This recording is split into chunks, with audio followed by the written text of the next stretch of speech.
Tenzin, let's say at Choglamsar in Ladakh, addressing a gathering of perhaps around 6,500 Tibetans in India, His Holiness also said things will change for the better in China before long. You know, change is imminent, change for the better. What does this mean for Tibetans in Tibet and Tibetans in exile?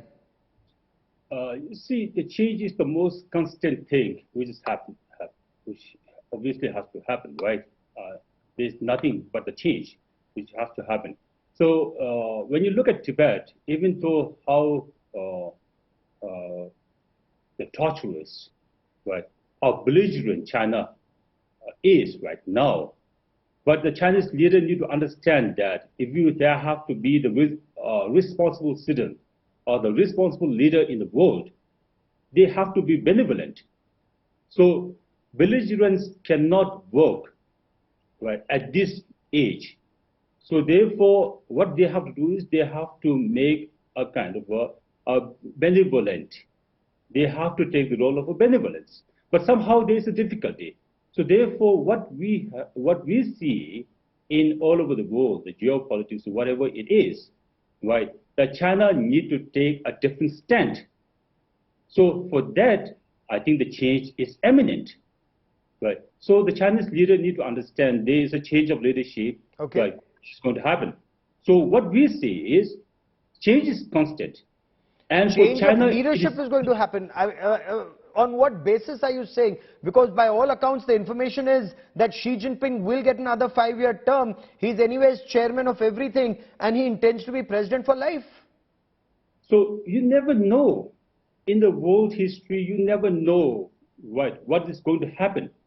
But ultimately, it is the hope, it matters for the people who are deprived of the human rights, deprived of the freedom, deprived of the justice, right? And for Tibetan, we have been longing for freedom for the last 70 years, right? So therefore, while taking into consideration of what's happening inside Tibet, which is critical, which is more critical than what's happened over the past.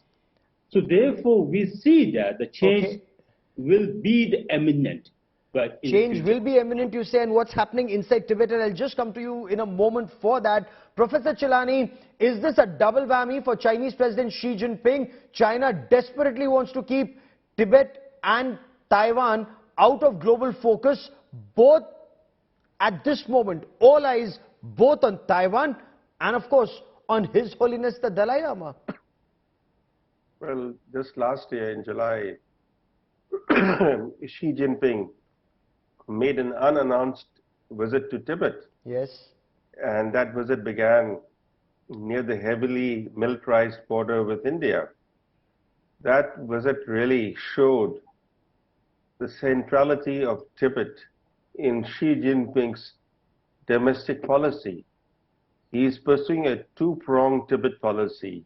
On one hand, he is seeking to rapidly sinicize Tibetans and the unique Tibetan culture and turn Tibet, in his own words, into quote-unquote impregnable fortress.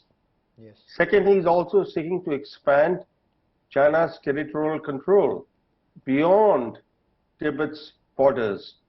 This has prompted China's ongoing border aggression against India and also its land grabs in tiny Bhutan.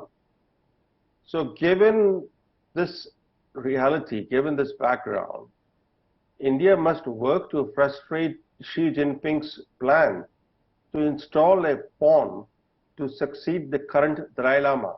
Yes. Dalai Lama has said that his reincarnation will appear in a free country, not in an autocratic country, but in a free country. So acting on that directive of the Dalai Lama, Tibetan exiles could be helped to find and appoint the successor once the current Dalai Lama passes away.